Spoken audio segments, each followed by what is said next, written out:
There's a line to a quarry at the end of Thomas's branch.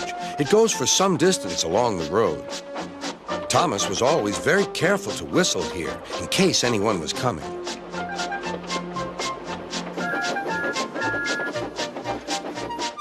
Early one morning, a large policeman was sitting close to the line. Thomas liked policemen. He had been a great friend of the officer who had just retired. Beep, beep, he whistled. Good morning. Thomas expected that the new officer would be friendly too, but he was sorry to see that he didn't look friendly at all. He was red in the face and very cross. Disgraceful, he spluttered. I didn't sleep a wink last night. It was so quiet, and now engines come whistling suddenly behind me. I'm sorry, sir, said Thomas. I only said good morning. The policeman pointed to Thomas. Where's your cowcatcher? He asked. But I don't catch cows, sir. Don't be funny, snapped the policeman. He looked at Thomas's wheels. No side plates either. And he wrote in his notebook. Engines going on public roads must have their wheels covered and a cowcatcher in front to protect people and animals from being dragged under the wheels if they stray onto the line. You haven't, so you are dangerous.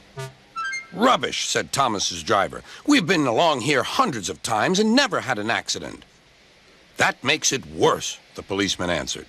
He wrote regular lawbreaker in his book. Thomas puffed sadly away.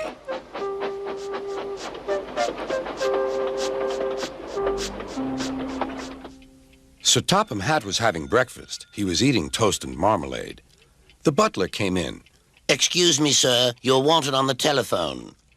Bother that telephone, said Sir Topham Hatt. I'm sorry, my dear, he said to his wife. Thomas is in trouble with the police, and I must go at once. At the station, Thomas's driver told Sir Topham Hatt what had happened. Dangerous to the public, indeed. We'll see about that. Sir Topham Hatt spoke to the policeman. But however much he argued with him, it was no good. The law is the law, he said, and we can't change it. Sir Topham Hatt felt exhausted. I'm sorry, driver, he said. It's no use arguing with policemen. We will have to make those cowcatcher things for Thomas, I suppose. Everyone will laugh, sir, said Thomas. They'll say I look like a tram. Sir Topham Hatt stared. Then he laughed. Well done, Thomas. Why didn't I think of it before? We need a tram engine. When I was on my holiday, I met a nice little engine called Toby. He takes freight cars from the farms, but the trucks are taking over most of his work and he needs a change. He has cowcatchers and side plates. I'll write to his superintendent at once.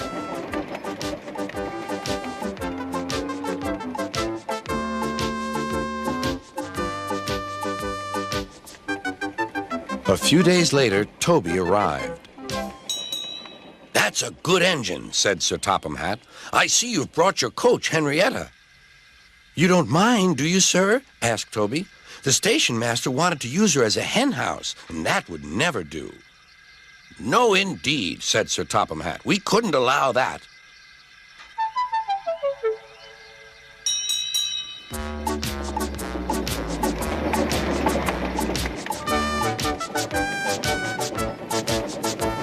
Toby made the silly cars behave even better than Thomas did.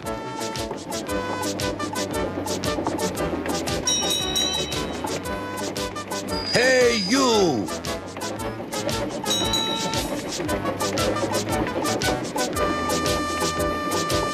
At first, Thomas was jealous, but he was so pleased when Toby rang his bell and frightened the policeman. They've been firm friends ever since.